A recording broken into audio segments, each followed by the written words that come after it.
Spirit in the New Century, a lecture by Belford Ulanov, recorded live at the C.G. Jung Institute of Chicago on May 16th, 2003.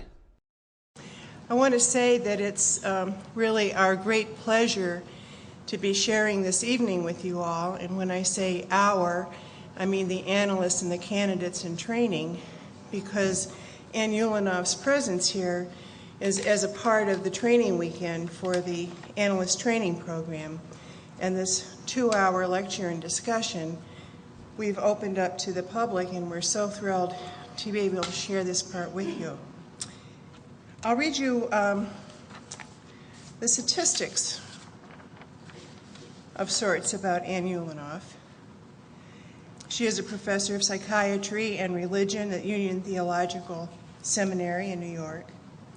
She's a Jungian analyst in private practice and a faculty member of the C.G. Jung Institute of New York.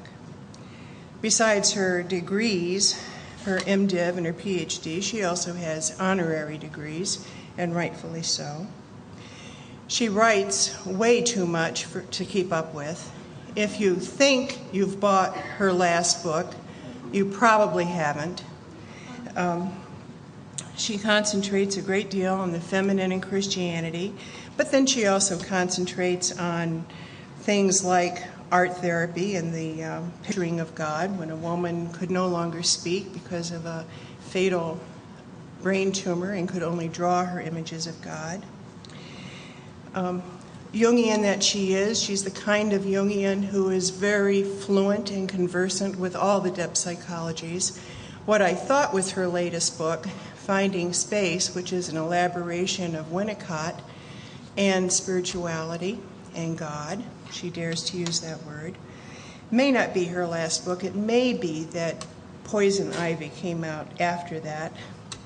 And if you can imagine taking the unity of body and soul to the extent, to the extreme, to take it seriously enough to say that even in the case of Poison Ivy, even in that case, there is something to be learned that's more than just the allergy of one body to one plant. A book that I have found particularly difficult to read, but that imposes itself on me periodically, is Cinderella and Her Sisters, which is all about envy.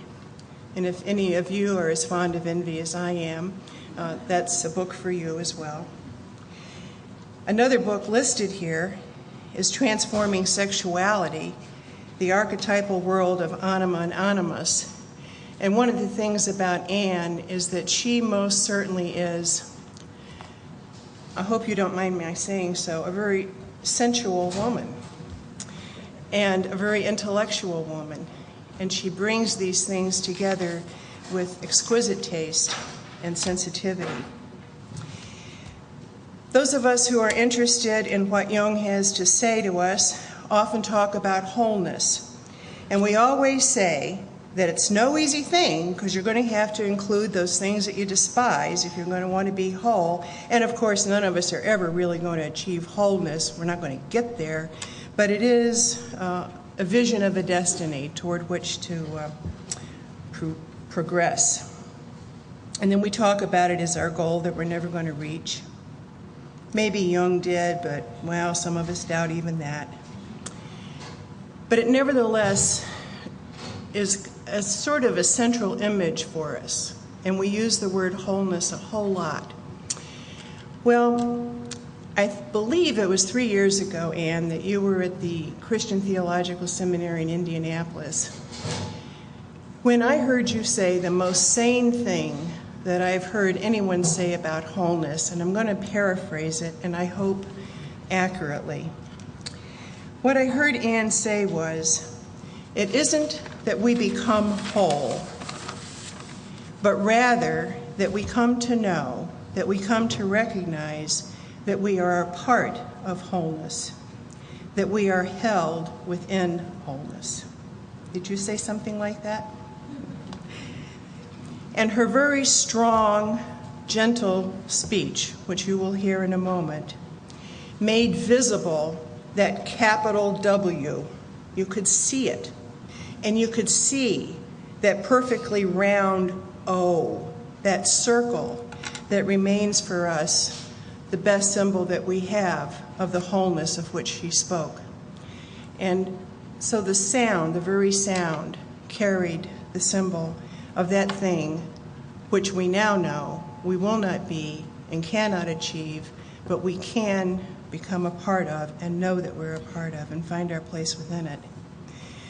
The body of Anne's work, much of it with her late and dear husband, Barry Ulanov, points to the wholeness, to the complexio oppositorum, that complex of opposites, that if you are truly a monotheist, you'll have to admit that God is, and that wholeness is, that mysteriously conjoined complex of opposites.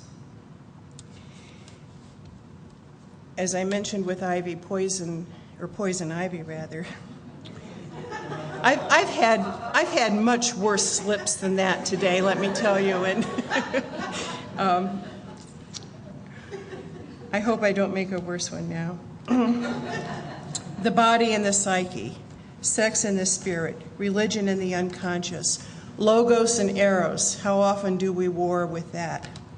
Thought and feeling, reason and passion, transcendent and the immanent.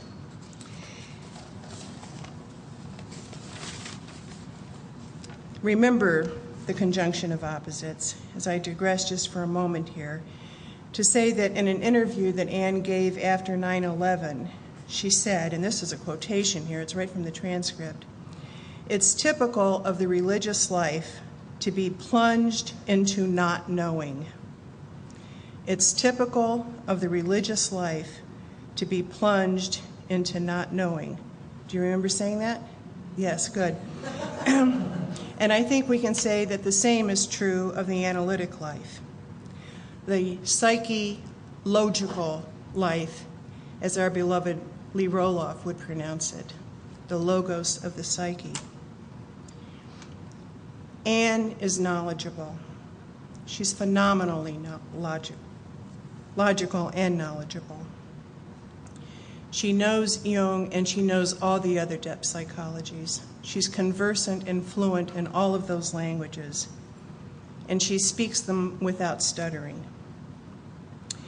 She's fluent in the religions, and she's fluent in culture.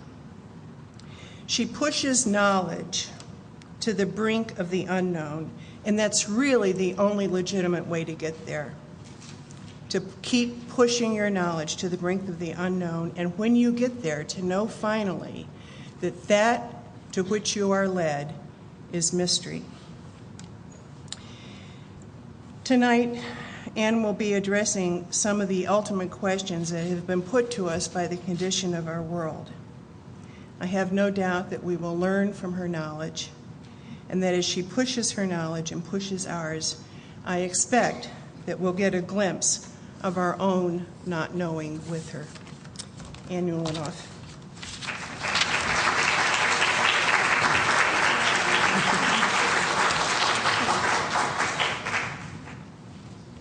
Let me grab my purse down. I forgot. We have a snake under here. Thank you. Spirituality is a dangerous topic. Spirit itself seems to be a subject for which we are the object. It's a living experience, a venture which requires us to commit ourselves, says Jung, with our whole being. The New Testament tells us the Spirit searches our hearts and intercedes for us with sighs too deep for words, and also searches even the depths of God. The impulse to individuation is the strongest urge in us. It will proceed one way or another.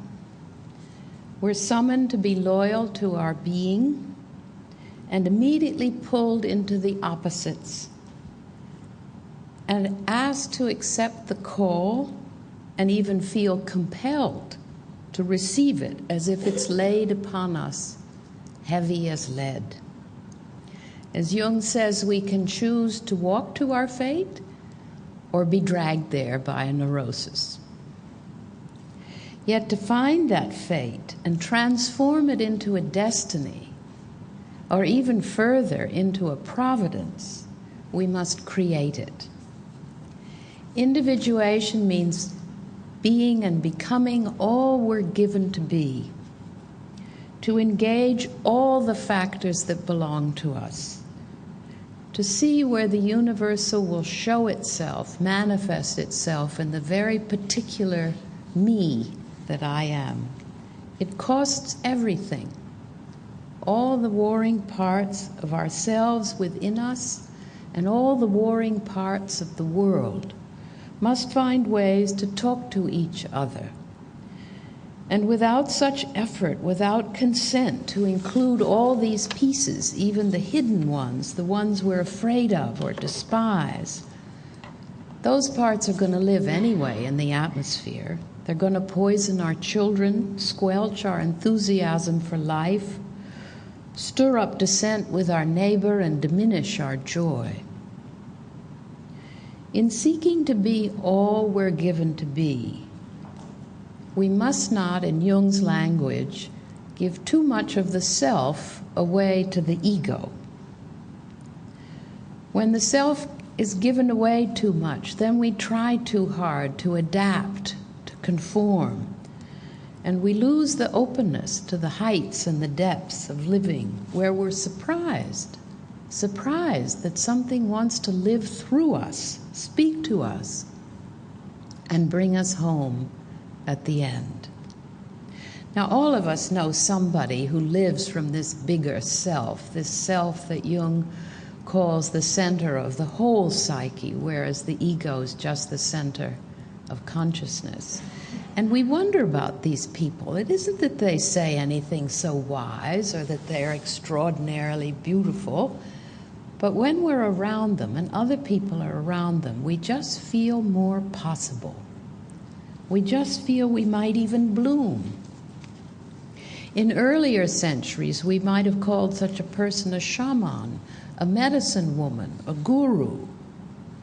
But in this first decade of the 21st century, when so much strife occurs and we do not have a common ritual to bind us together, we hear Jung say it would be better to admit our poverty, our spiritual poverty.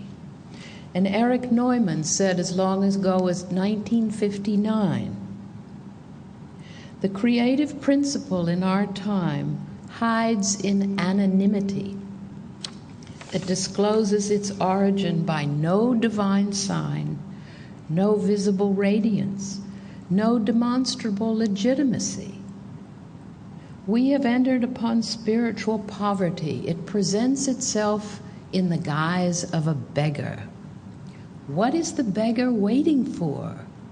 He's waiting for us.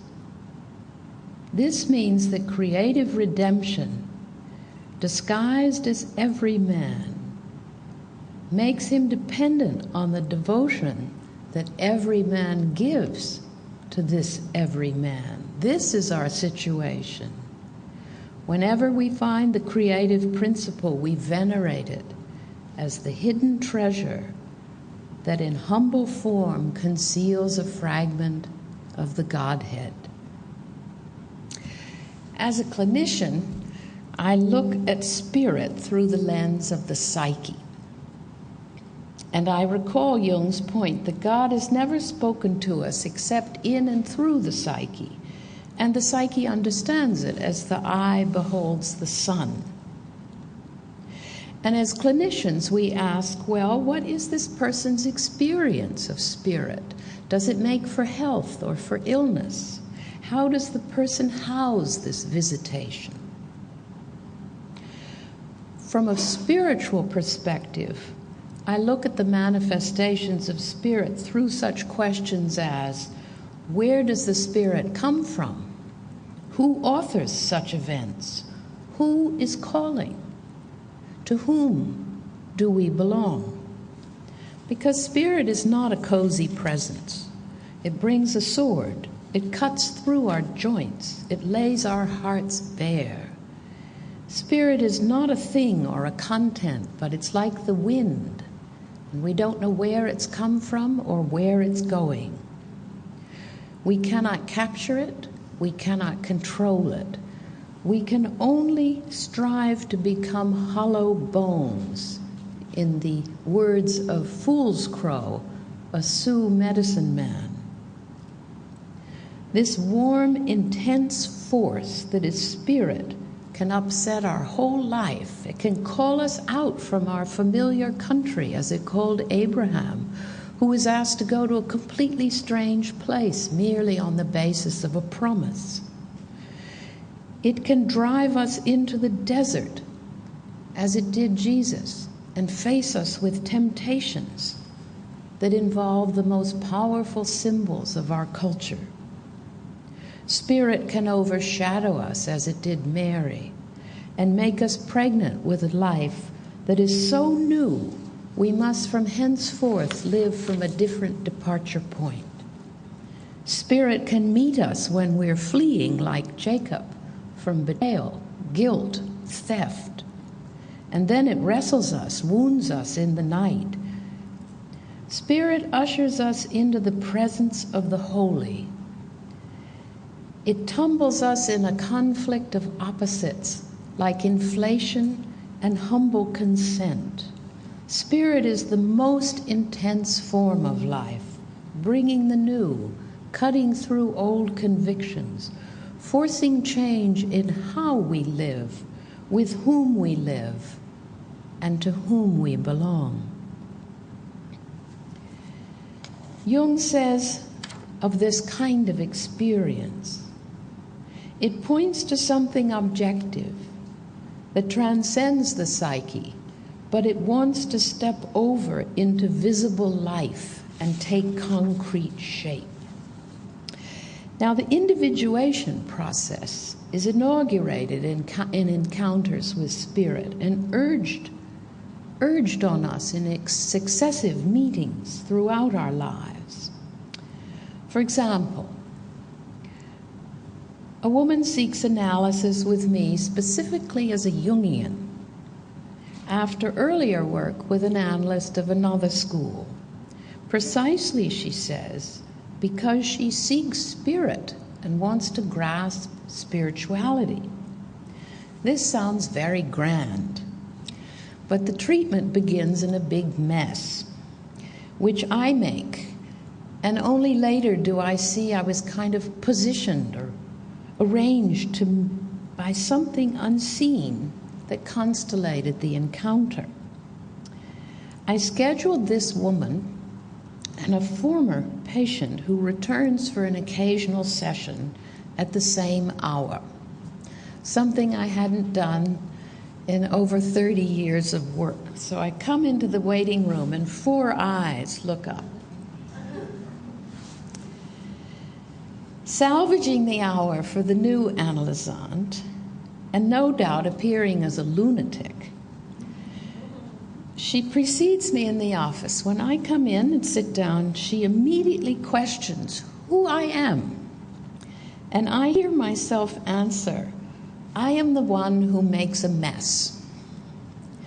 And this spontaneous answer turns out to be pivotal in the unfolding treatment, because she's prepared unconsciously to ascribe all order, knowledge, and power to the other, which reflects her early experience of her mother, with whom she felt she had to comply to be loved.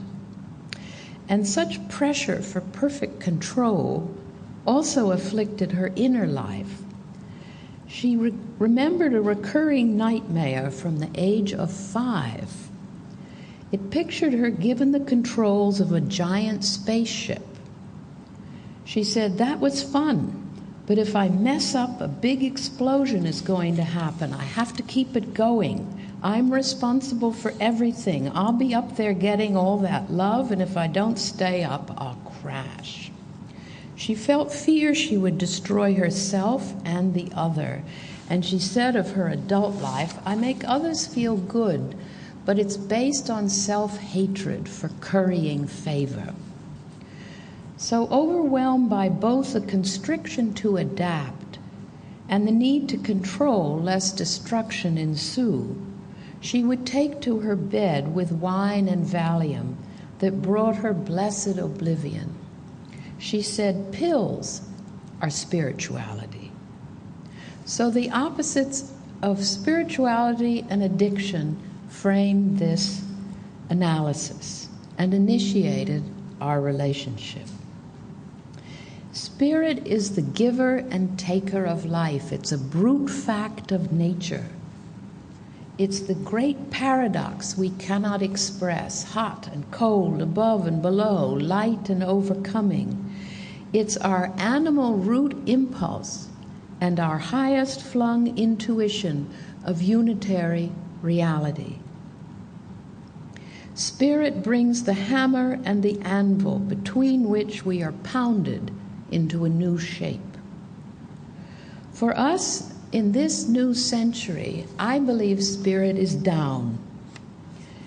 It's no longer conjugated in metaphysical abstractions up above the tumult of instinct, political strife, social congress. For us, spirit is down in the midst of life, into matter and what matters to our concrete, ordinary selves. How do we love the center when it shows itself in so many different forms? What ways do we meditate steadfastly on the center while paying taxes, getting our children into school, through school, doing the laundry, keeping a job? How do we love the ultimate when our bodies hurt with pain and age and go toward death? How do we make sense of divine providence in the face of abysmal poverty in Latin American countries and North American Appalachia?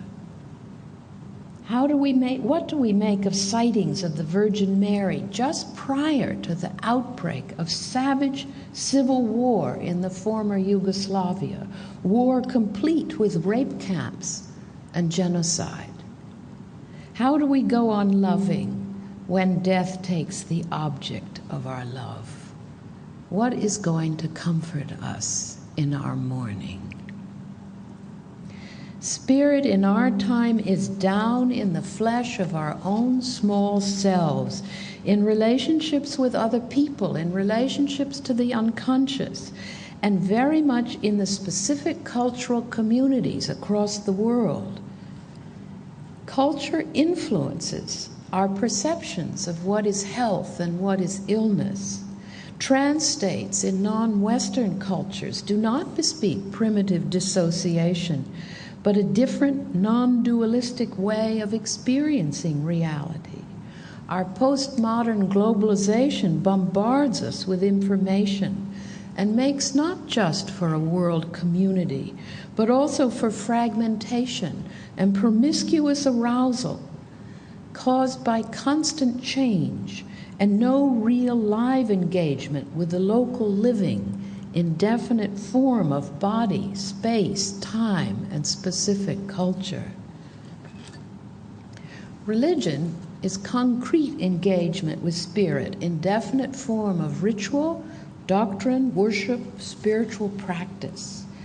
Religious traditions manifest in time and space and community the address of spirit. At Sinai, when Yahweh offers the Torah through Moses, the Israelites first say, "We will do," before they say, "We understand" or "need to know." That wholehearted loving of God with all the soul, mind, and strength so plants us in the transcendent that it was carried over into Jesus' words as the first great commandment.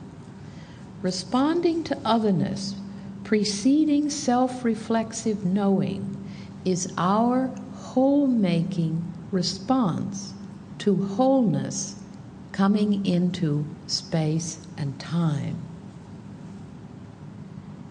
In Christian tradition, such wholeheartedness is seen in Jesus, who gives all to Christ, the the Christ who lives in unbroken linking with the unimaginable, unoriginated source called God. Religion tries to give a name to this source and to locate the residence of this source in our daily, ordinary living.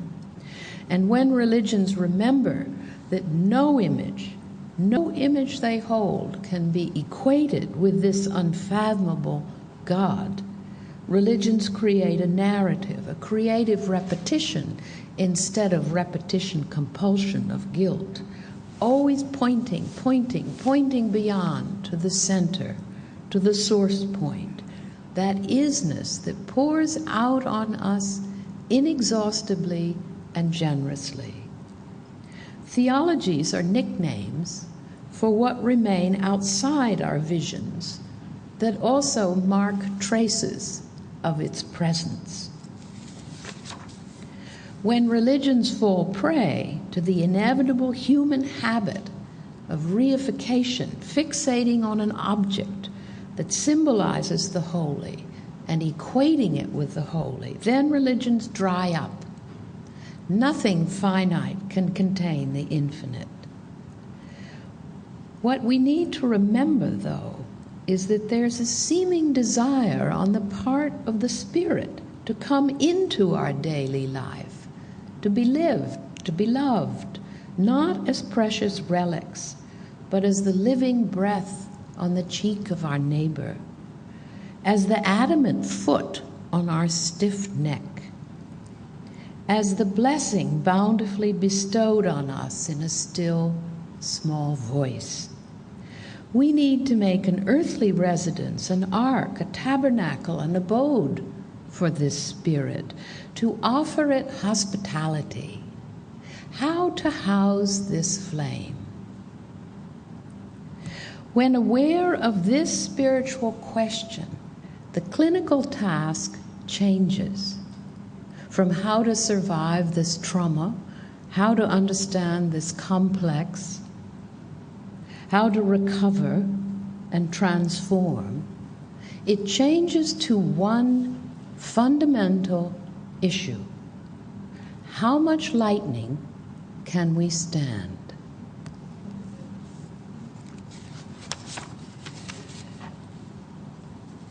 Religion says we have to name this presence if we're going to go on relating to it.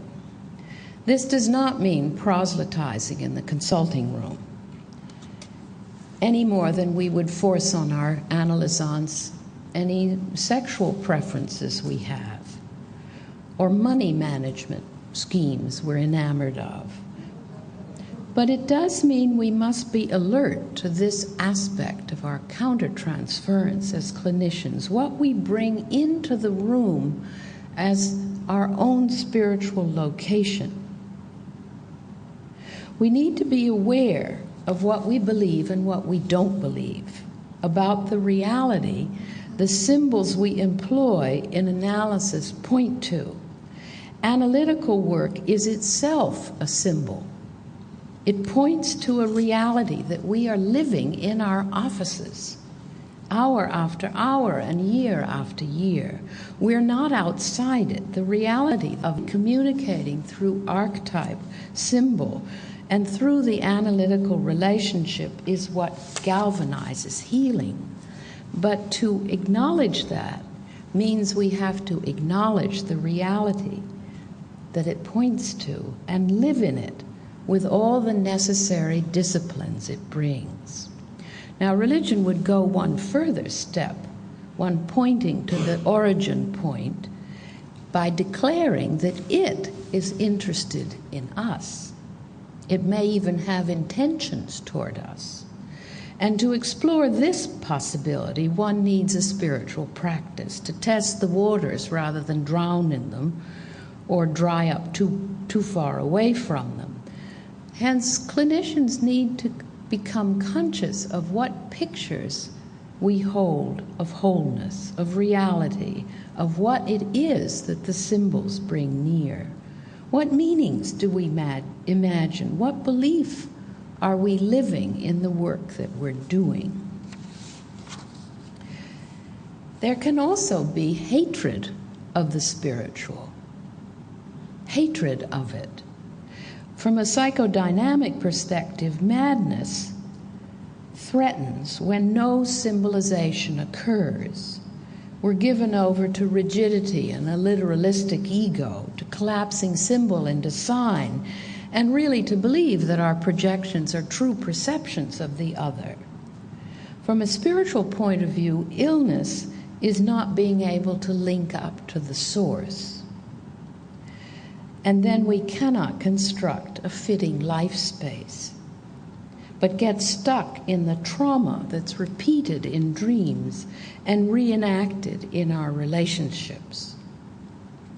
This illness is from too much rigidity, like my Anne Lazande as a child, who dreamt again and again she had to fly this huge spaceship, which was going out of control.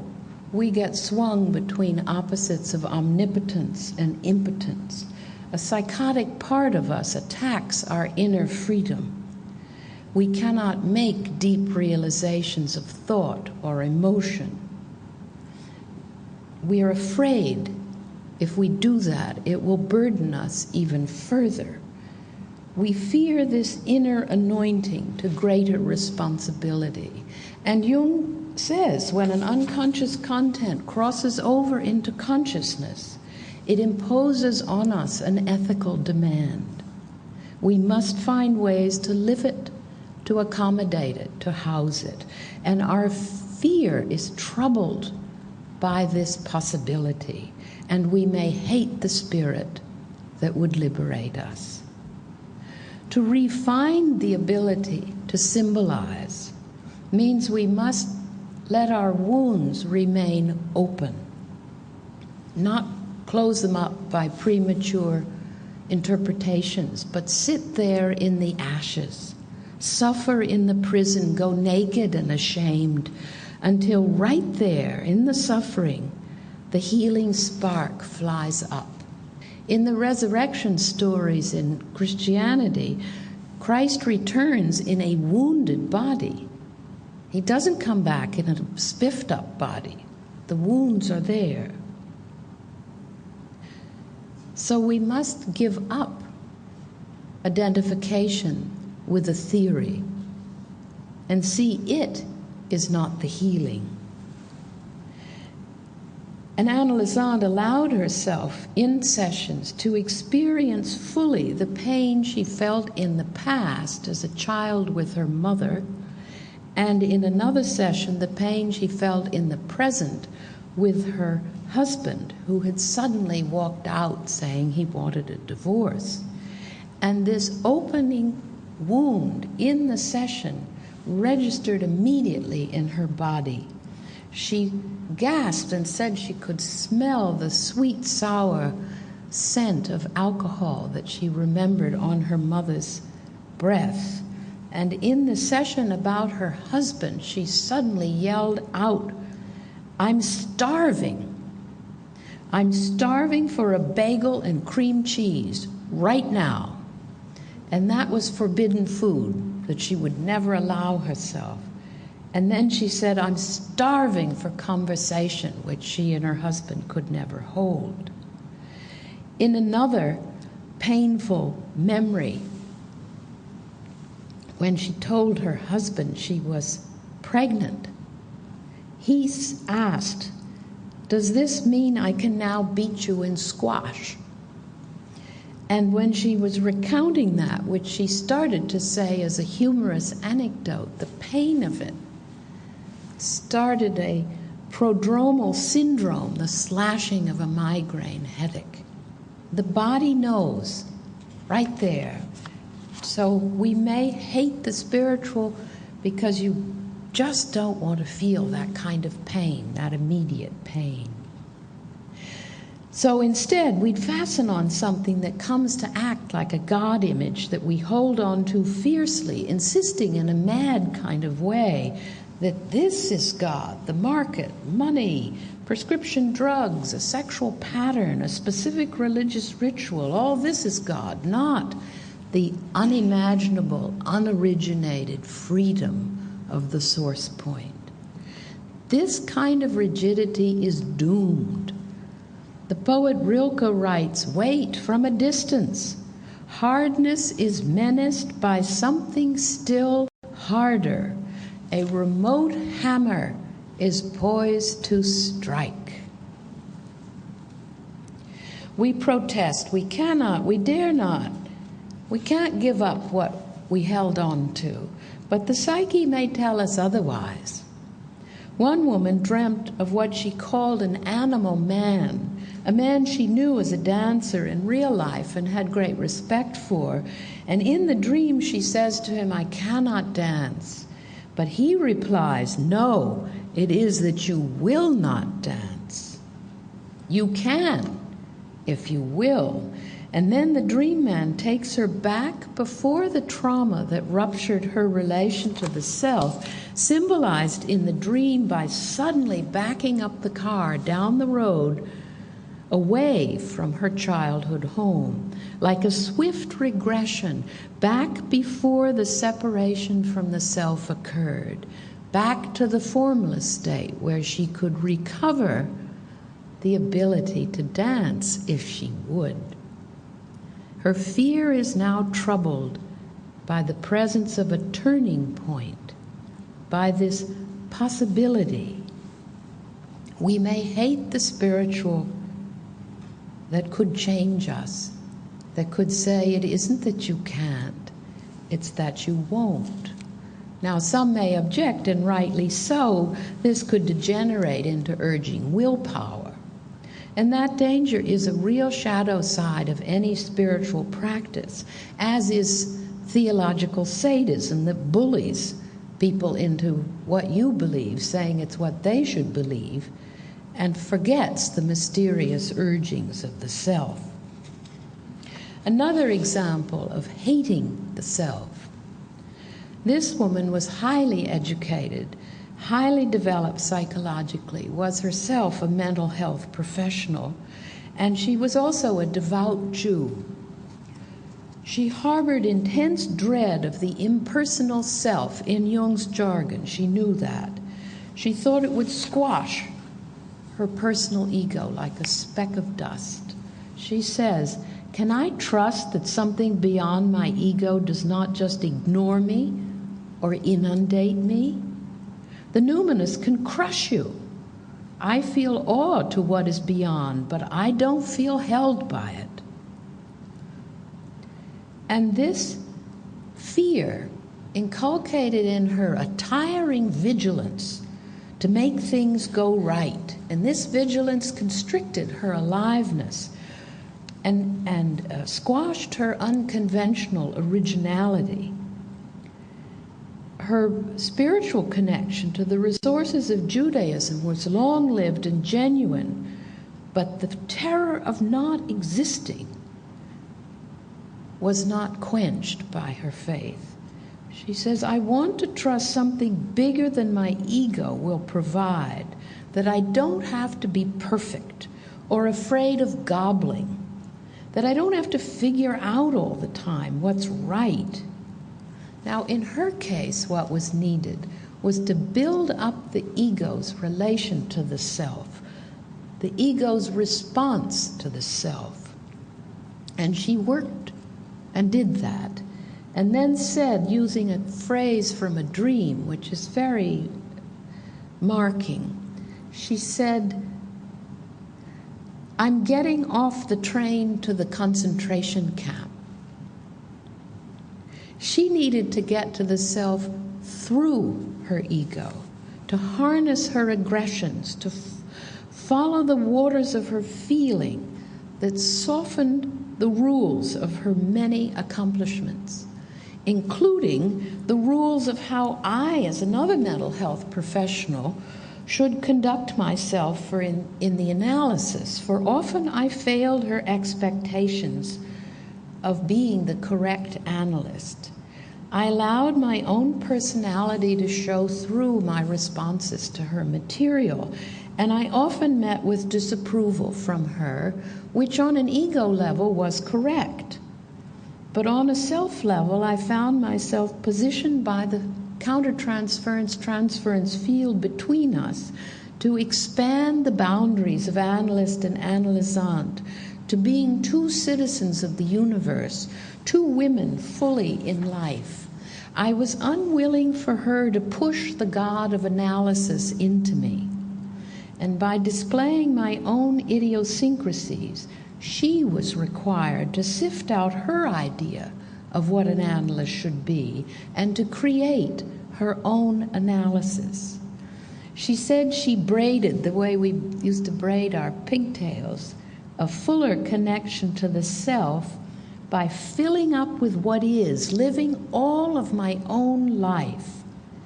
And though I was fallible and often corrected by her, she also said, I need this deep connection with you to sustain the root growing down.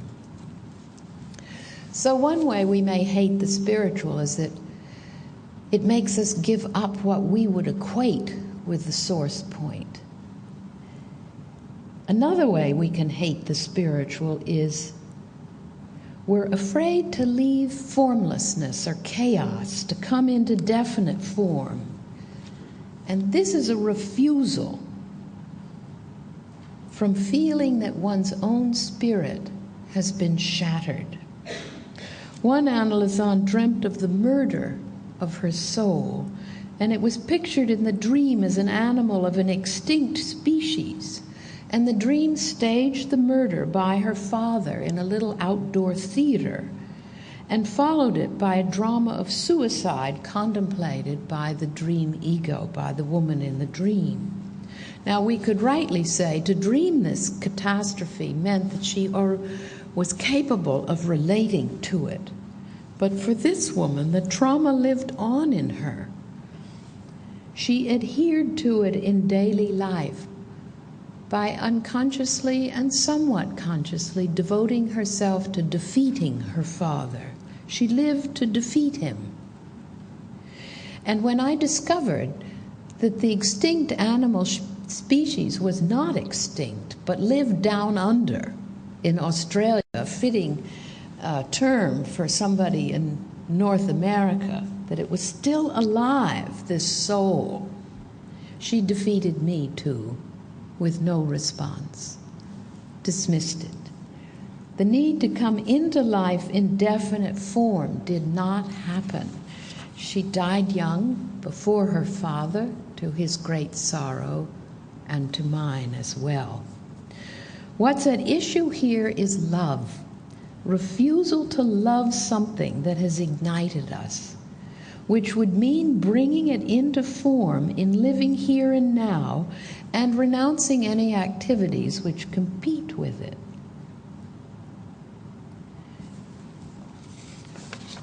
It's a tremendous power that inheres in all of us. When we take the root of madness, and when spiritually we hate the spiritual, we want to push this creating power into other people, make them carry it, push it into a religious institution or a system of politics. We flee this freedom. We want to get rid of it by making a god out of someone else, maybe even an analytic theory. This violates our ethical relationship to each other as well as to ourselves. The philosopher-theologian Jean-Luc Marion sums this up. He says the ethical and community dimension can be found in meditating on the human face, and the face of the other in our consulting room is, quote, the place from which we are seen. In the face of the other, we experience being seen. This breeds ethical connection. The unviewable face of the other's gaze only appears once I understand that by surrendering to it, I cannot kill it. Certainly, I can always kill the other, but then it will disappear as a face. It will freeze into an object, and I will know that I am a murderer, and I will lose being seen. Thus, the other's face must not appear as object, but as call. It is invisible because it is a place where I see that I am seen. Now, where clinical work and spiritual practice meet is in the recognition that we have power within us, the power to make something of our experience, and to recognize that our experience makes something of us. In Jung's terms, the ego must create and construct its path in order to find the self objectively there, unfolding as an objective way for each of us. Even if we describe the path as a no path, a no self, it's a there, it's an objective something that addresses us, and we don't find it if we aren't creating it. Spiritual practices are ways we exercise reflecting on this capacity to make something of our experience and to see that our experience makes something of us. And these experiences do not remain discrete events. They become a capacity to live connected to the source. We experience the creation of creating. We know moments of inner realization, acts of inner freedom, freedom of deep understanding, emotional initiative, where we come into possession, even just for a moment, of all the parts of us and a sense of communion with our neighbor. Through this creative act, all these parts are for a moment a unity. It's a 0 point that makes a space where unconscious and conscious marry, inner and outer, I and you, political and personal, social and private, become wed in a creative unity. An example of this unity will come up in spontaneous dreams, moments of realization, conviction. Here's one dream from a woman who was in analysis quite a long time. It made audible the unity she glimpsed. The dream's very short. She dreamt, "The Grail cup sings." Another example comes from the woman who came into analysis with addiction on one side and the interest of spirituality on the other. A new symbol appeared, and it appeared near the end of her work, and it was located in her body. She said it's at the perineum, that the dictionary describes as the diamond-shaped area corresponding to the outlet of the pelvis. She said there, pulsing with free energy on a strong, fat stem, blooms a large pink zinnia, and I sit on it as a bee. Now, such a free act, creating and finding a potent new symbol.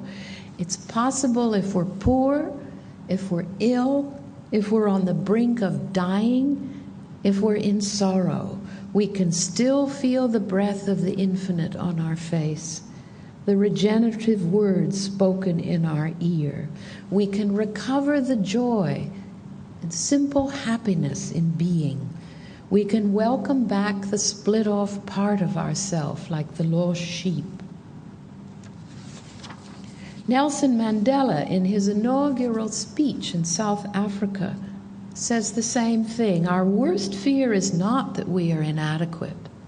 Our deepest fear is that we are powerful beyond measure.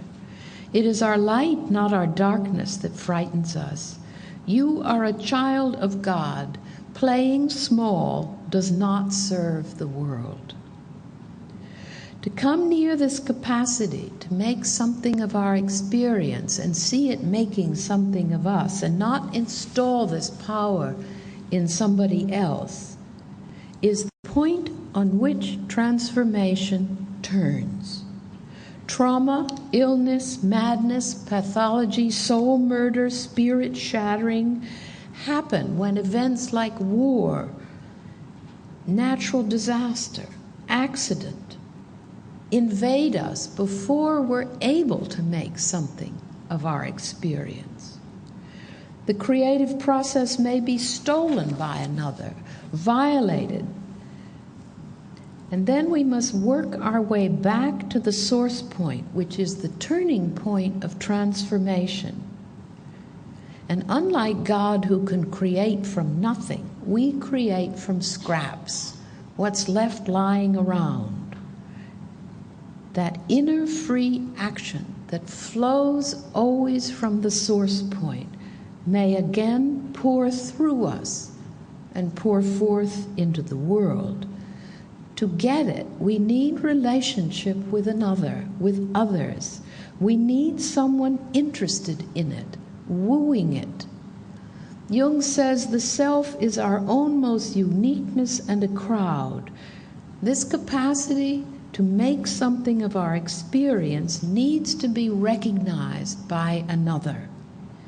Someone who looks at us with a gleam in their eye, prizing us simply because we are, contemplating the good of us. Those of us who experience being the gleam in a parent's eye can slip effortlessly into the royal authority of children, where every child is entitled to be seen as special, unique, and original, and cherished. Those of us who've missed this gleam and know the sorrow of not being recognized have had to work hard to unfold. But spirituality contributes the most extraordinary idea that even if we miss this wooing into being as children, it can still come to us at any point in our lives. We can be addressed, summoned, cared about by the very center of reality. A colleague's example is a very touching illustration of this. She treated an autistic little boy, an inpatient in a psychiatric hospital, and for many, many hours they sat silent. He didn't move, he didn't avail himself of any of the toys in the treatment room. Finally, after many hours of feeling his terror and hostility and isolation, silently he moved toward a big beach ball and he hugged it and he put himself into it, and it was as if the ball hugged him back. He loved it, and he felt the ball loved him. Now, for any of us, it's just the same. Accepting that we cannot find and create ourselves without dependence on something beyond ourselves, mediated by another person or a beloved object. In our time when spirit is down into the relationship with another person and through them, we're driven toward this interdependence that counters trauma and envy and theft and says there is enough goodness to go around. But dependence means embodiment. It means definite form, and it plants us in definite space and time. It's not in general. Spiritual intimations take on flesh in everyday life. We contemplate the infinite in this particular symbol, in this particular analysand, not in general. We feel plugged into an energy source through very specific experiences. The fact of the body as giving definite form to the infinite explains the fun of being a clinician for many decades, because you just never know what's going to happen. Every relationship is a new adventure, and one sees original images for the infinite as it lives in this particular finite person. It brings the splendor of the all into immediate experience in the consulting room. question arises inevitably, however, what are we to do with the bad? What are we to do with the destructive? Where are we to locate evil? And we're familiar with Jung's belief that images for the self, which he says are indistinguishable from God images, contain evil and good, bad and good. And the self is an archetype. It's the one that centers the archetypal world of the objective psyche. And like all archetypes, the self has two opposite poles, negative and positive. Good and evil contend with each other as opposites. The self is the navel of the archetypal layer of the objective psyche. So for Jung, the self that is good and evil and indistinguishable from God images, for Jung, God is also good and evil, or good and evil also reside in God. And his is a tragic view of reality, that good and evil are principles of being, constantly in strife. And devotion to the transcendent for Jung means consciously to carry our own conflicts of good and evil. It is the archetypal layer, it is at the archetypal layer that Jung's good and bad dwells. And I believe this is Jung's God image. I'm a little different here. I understand the self processes as the bridge to the reality that transcends the psyche. For me, the self is not God, but it's that in us that knows about God. And like a navel, the self-archetype links to what is beyond the archetypal layer, to reality itself. At the ego level, we do experience this archetypal field of good versus evil, vying with one another, one neither victorious than the other. But at the depth level, the good has already conquered. We've already been brought home to the cooling depth of darkness. At the ego level, each of us is as dust, a blip on the radar screen. At the depth level of reality itself, human beings are already grounded in the transcendent. The homeland is already given, and there each of us is irreplaceable and cherished. So spiritual practice is the means by which one steadies one's access to this cooling black or this buoyant light. We see it at the ego level only in glimpses, what the Polish poet Zagajewski calls barbs of bliss. But at the depth level, awakening the capacity creatively to make something of our experience and see it making us convicts us that darkness is destroyed by light and light is destroyed by darkness. And at the bottom, we are already brought home. Jung says a remarkable thing, that the self itself wants to destroy itself. It's just one of our pictures. It's one of our symbolic forms. And what it gives way to is the reality beyond the self. And we've seen moments like that collectively in the remarkable effort of the Truth and Justice Commission in South America, in the tearing down of the Berlin Wall, in the autistic boy hugging the beach ball. In those moments, we experience creative freedom, and we know to whom we belong, to this eternal presence, this source point. But we look like the beggar of the ox herding pictures. When he passes by, he looks like a rag picker. But when he passes by, the cherry trees burst into bloom. We're the ass on whom Christ sits. We are not the object nor the subject. We live in the whole, and there's no end to it.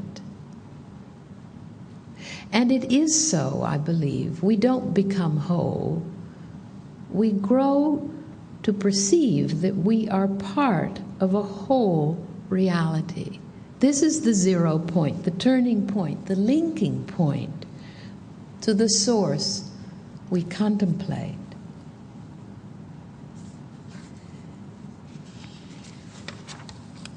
Our symbols for this whole reality need us in order to go on growing beyond us.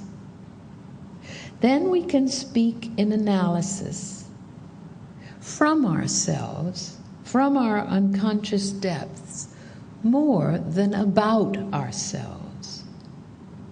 We can find our depth by being found in depth. And then the clinical question and the spiritual question are the same. How much lightning can we stand? Now, I don't know what your pleasure is. I'm done. We can stretch our knees, or we can go right into questions, or we can take a little break and come back for questions. So I wait on your vote. Want to stretch your knees? Okay. Break. 5 minutes, which means you'll be back in 10. Anne's open to questions now and comments, and I'm going to walk around with this so you can get your questions taped. Catherine?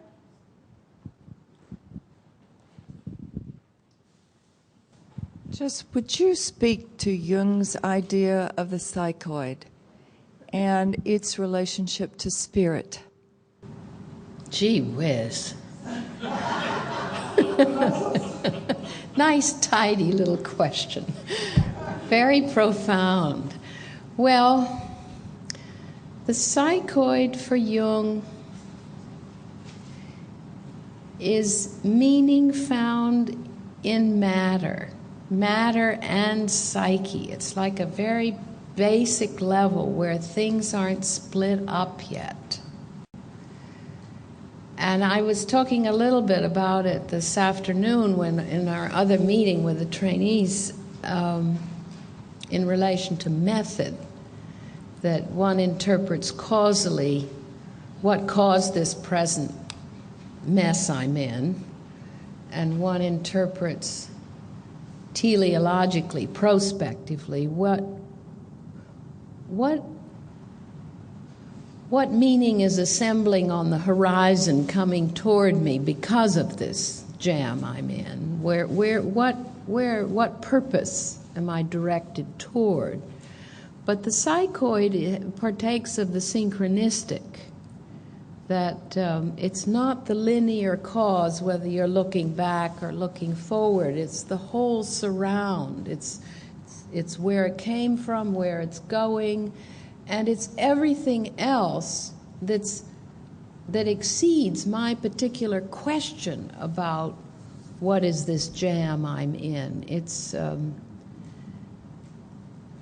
psychoid refers to a dimension, one could say, where there is something objectively there before we come at it with our particular questions.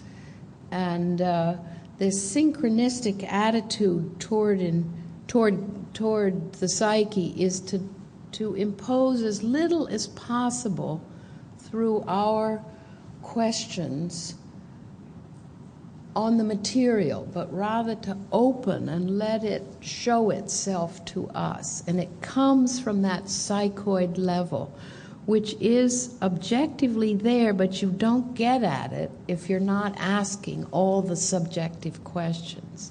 So you're like a sock that's turned inside out and right side out simultaneously. That's the psychoid.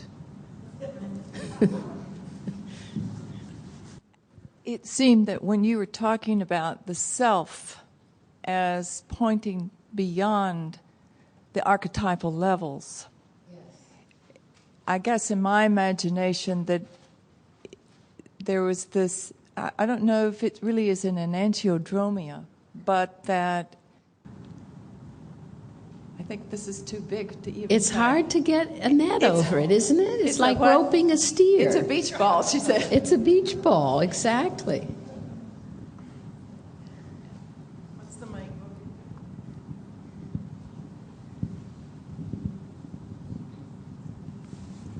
I think that the distinction that you made between Jung's concept of the self and your own understanding of the self was very important to me, because I have just started reading Jung, and I just finished reading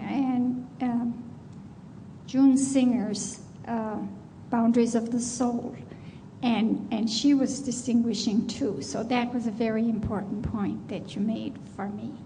Thank you. Thank you. Thank you. Yes, I think it's helpful to remember the self is an archetype. It's the archetypal layer. It's the one that centers everything, but it's archetypal. And I see it really as a bridge to reality beyond the psyche.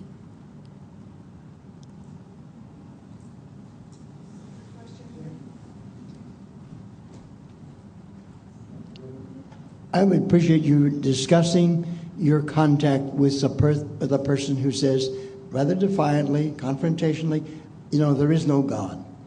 I can't go along with human philosophy. There's a I don't believe that at all. I think when you're dead, you're dead. How do you respond to such a person? Well, could be a variety of ways, but I'll choose the most polite. I think that's like a God image. That's like a conviction. This is my link. This is my image of what is beyond. It's no thing. And I know.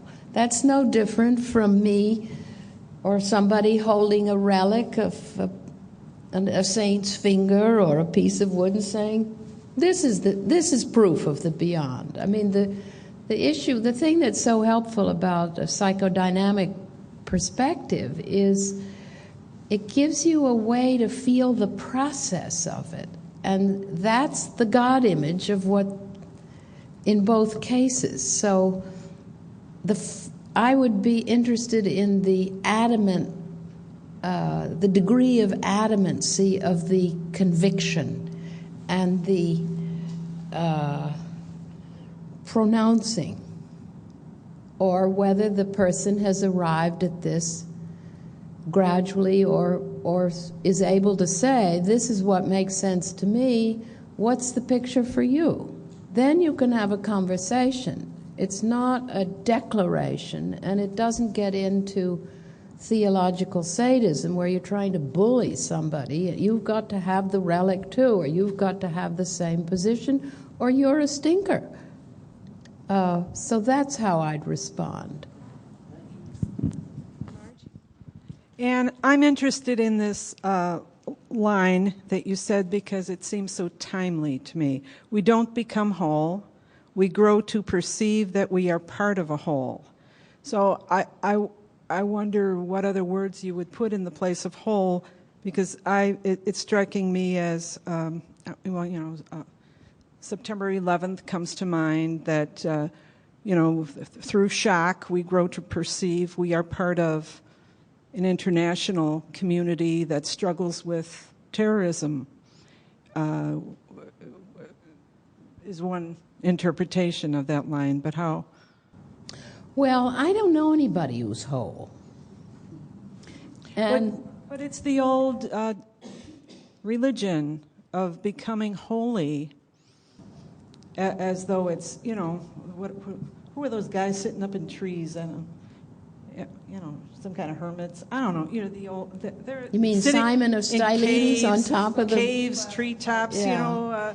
Individuals with rigorous religious practices who are the holy ones, and the rest of us, we just struggle along.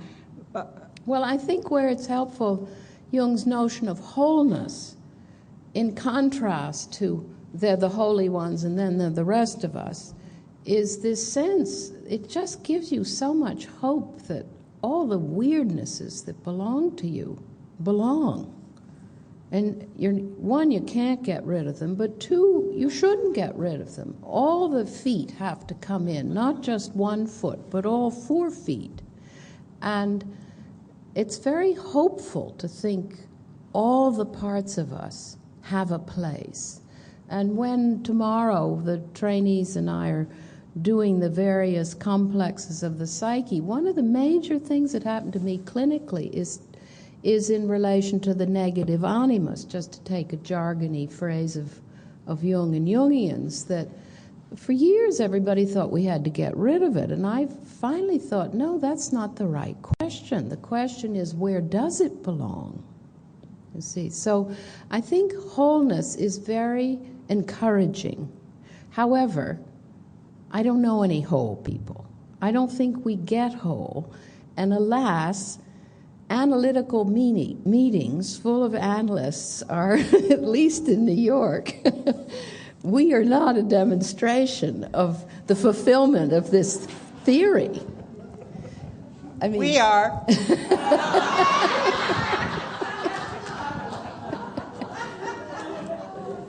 And you see by that remark of Donna's that original sin really exists. That you can take any theory and make it the ultimate. So I don't think we get whole. I think it's you reach that you're part of a reality that's whole. Now, to apply it to 9/11, which is, we're still reeling in New York. And everybody in New York, and someone here in the audience I was talking to went to New York and worked in 9/11 because, boy, we needed help. And a lot of people from around the country came and helped us, just stayed there for a couple of weeks. We were all trying to do everything, and what came my way was which surprised me, was a good deal of public speaking. And one of the times I was speaking, the assignment, it was sponsored by a temple and an Episcopal church, and there was a Christian, a Jew, and an Islam, an imam. And this man had had some schooling at the Taliban, in the Taliban color zone as a younger man, and no longer subscribed to it. But he was very clear to all of us. He said, you have to realize when you are outside the boundary of that specific belief, you are dust. So there isn't remorse and guilt. You don't exist. So that's the opposite on that side. And here's all this wailing on our side. And you're quite right in what you say, that it introduces us firsthand, terrorism on our soil introduces us firsthand to terrorist acts and community with other victims who have experienced it for many, many years. But the collision of opposites is so great in that example of people flying planes into office buildings. The opposites are so far apart, they just collide. This is a very explosive way for parts to come together. And we've seen since how hard it is to get a conversation going that's neither just silly, why do they hate us, which I think is silly, because if I were the terrorist, I wouldn't bother to tell you, I'd just shoot you. Or just let's bomb them. You see, that's how far apart it is. So the idea of wholeness is a very useful, workable one. I just don't think it's a description of an individual goal. I think it's a description of a whole picture of which each of us groups of us make up the whole. There's a great deal of work to do.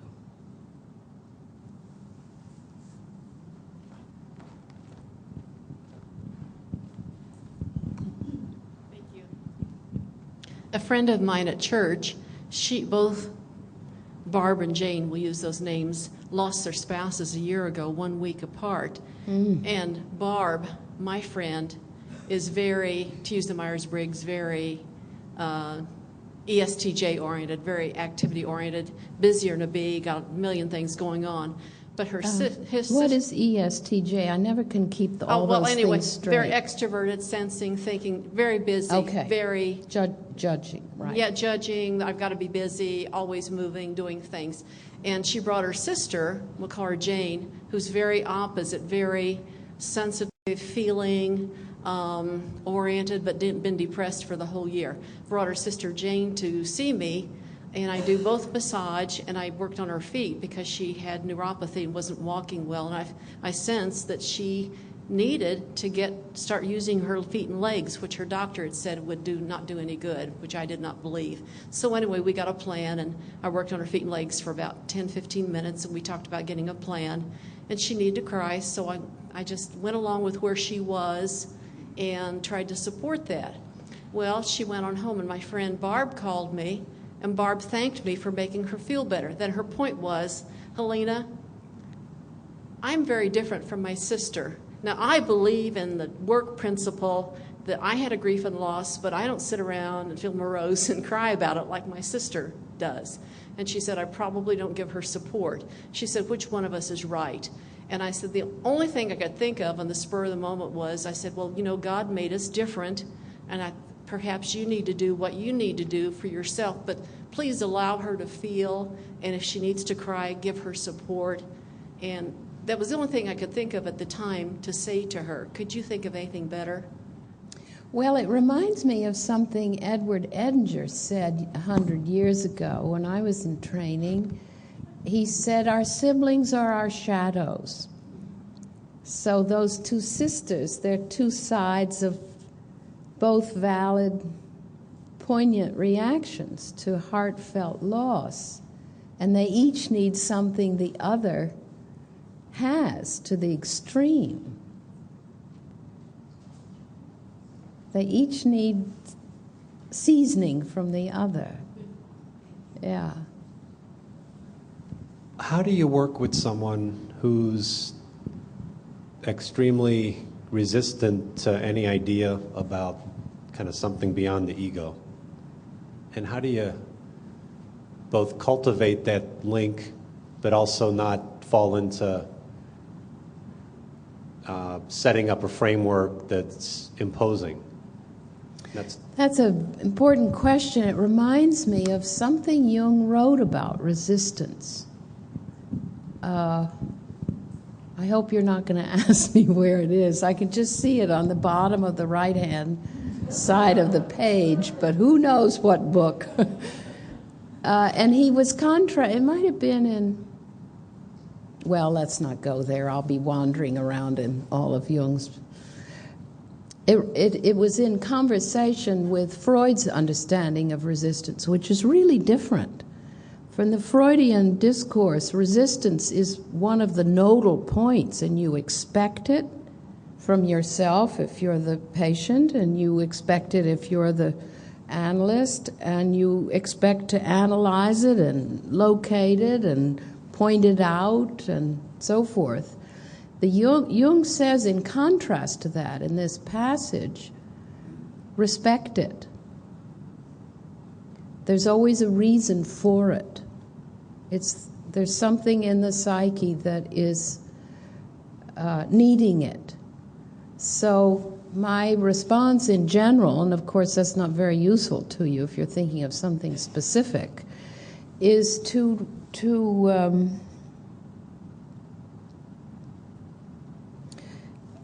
feel in the moment.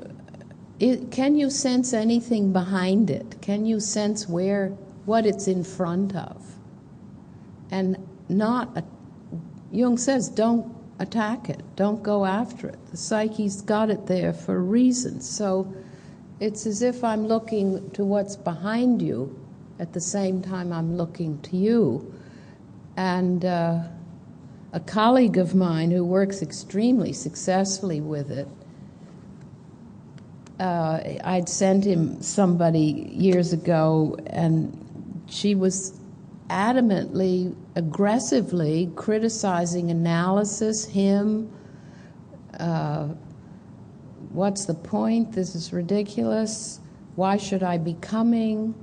And his reaction was always to say, I don't see why you should be coming, feeling this way. And she stayed with him for years. So she didn't fight it. He didn't fight it. He just didn't get into that toe-to-toe thing. But I think inwardly, it's trying to sense, where's this coming from, rather than to engage it directly. Thanks. The other question is, what part of spirituality, the experience of the spiritual and spiritual practice, what part of that do you see as, I know as a Jungian, it's via the experience rather than a faith or a system of beliefs and practices, etc. But there's an experience that one has or doesn't have maybe, and then that's a forming experience that guides one. But I always still wonder about what part of that is based in experience and what part is based in trust in some way.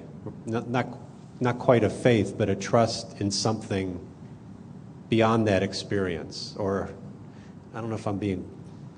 No, I get it. I think... What's the experiential and what's the faith/trust?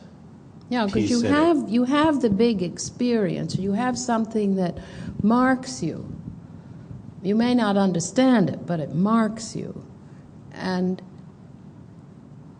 Jung has this great idea that animals, wild animals, are the best servants of God because they do exactly what they're supposed to, because they're guided by instinct.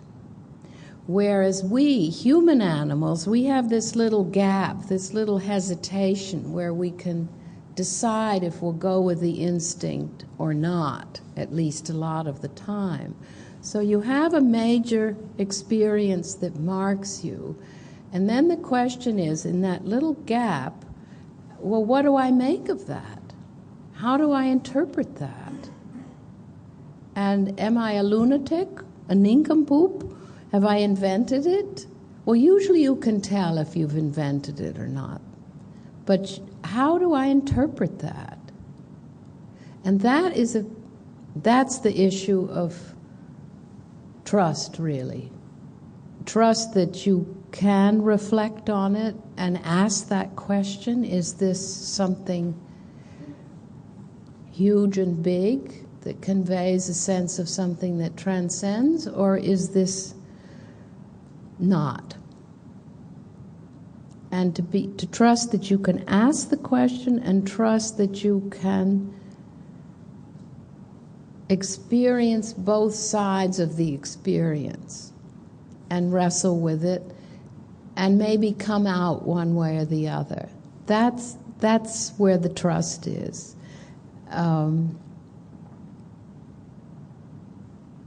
Looking back on our lives, we can see when those things have happened, and we still may not be sure which it is. Jung writes about it also when he talks about the voice that's below the superego conscience, that's just trying to adapt to what the general good rules are. Then there's this voice that says, this is what must be. And he always says you have to question that voice. Is it the devil or is it divine? And that's where the trust comes in, that you can you can reflect on it, and that you can trust sometimes it's the divine. And it's interesting because he asked that question. It's the question asked in the New Testament. It's the question Teresa of Avila asked. It's a major human question. Is this a nutty experience? Am I a lunatic? Or is this the real thing? Is this the devil? Or is this divine? Is this pathology? Or is this a breakthrough? And what's also striking is that over the centuries, the answers these people give are always the same answers. And the answer amounts to, Jung says, if it makes you more patient, humble, kind, open, chances are it was the divine. If it makes you more stupid, lazy, cranky, chances are it was the devil. And the New Testament describes it in much more exalted language. It says, if the Spirit is showing you the things of Christ, then it's the Spirit of God. If it's not the things of Christ, then it's the devil. And Teresa of Avila says to her nuns, when she's making this new reformed order, she always addresses them as ladies. She says, after you have the union stage and the marriage, ladies, the result is work, work, work. Back into the world, etc. So you can also tell by the results. Faith isn't just blind. You can tell by what comes after you're trusting. Another question, comment?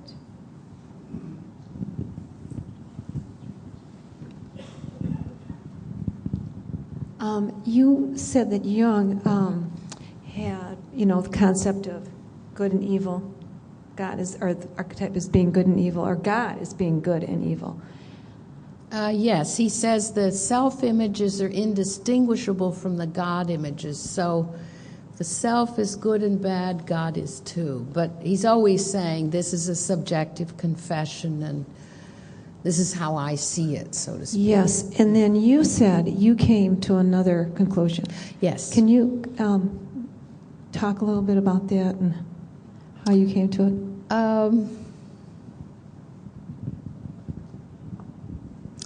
Yes, I think this is where Jung and, say, the Christian diverge. So I'll say that first. For Jung, good and evil are principles of being. That's the tragic view. They come with the turf. There's good and there's evil, and they're always in conflict. And Jung worked out his own devotional allegiance, his own spiritual practice. It's very, very moving to me and very much worthy of respect. You get it in the autobiography particularly, but he talks about it in other places too. And in effect, he says, your way of serving God is to take on yourself your own conflicts of good and evil and carry them, and don't load them on the back of Christ. Carry your own cross. And so the way you live God onward, the way you incarnate the Spirit onward, is to consciously, as best we can, carry our conflicts of good and evil, and not put them on the neighbor, not put them on God, carry them ourselves. That's a very worthy position. At least I think it inspires enormous respect. You feel how hard he worked to get there. And there are a lot of different ways to interpret it. And other analysts have interpretations of Jung's problems as contributing to that position. What I don't think is possible is that one can just take Jung's position and piggyback on it instead of working out your own. It's legitimate, it's concrete, it's in consistent continuation with Jung's problems and with his gifts. And that's, just to digress for a minute, that's an extraordinary little fact that if you struggle away, what you come up with shows the weirdness of your own personality. So it won't be like somebody else's solution because they're weird in a different way. It shows your problems as well as your gifts. It's just so remarkable to me. So that's Jung's position. I was the Christian position, to say where they divide. They agree that good and evil vie in the world. If you take the famous opening of the Gospel of John, in the beginning was the Word, and the light came into the world, and the darkness comprehended it not. All those famous verses. There you get an agreement with Jung that good and evil vie in the world. Good never really conquers evil, and evil never quite snuffs out good. They're always the opposites. And in that way, Jung's whole work on the shadow and the God image is practically very useful to how to conduct oneself ethically and so forth. But where they differ in the Christian tradition, using Jungian jargon for a moment, it's on the ego level that good and evil vie. On the soul level, on the depth level, good has already come in. The kingdom has been announced. The search is over. The light has prevailed. That's the difference. And one way I've worked in my own journeying with Jung's ideas is, yes, he's right, the self is an archetype. Of course it's bivalent. And of course, if your God image is at the level of the archetype, it's going to be bivalent. It's going to be positive and negative. However, I see the self as a bridge to something beyond the psyche. So over there, it's not bivalent. It's whole. Everything belongs, and it's an interdependent unity, which you catch glimpses of in those synchronistic moments, or in that marvelous poetic phrase of Zagajewski, barbs of bliss. Those moments in life that are just, it's all there, and it's all right. So that's what I'm. Question? Maybe we've had enough. Thank you.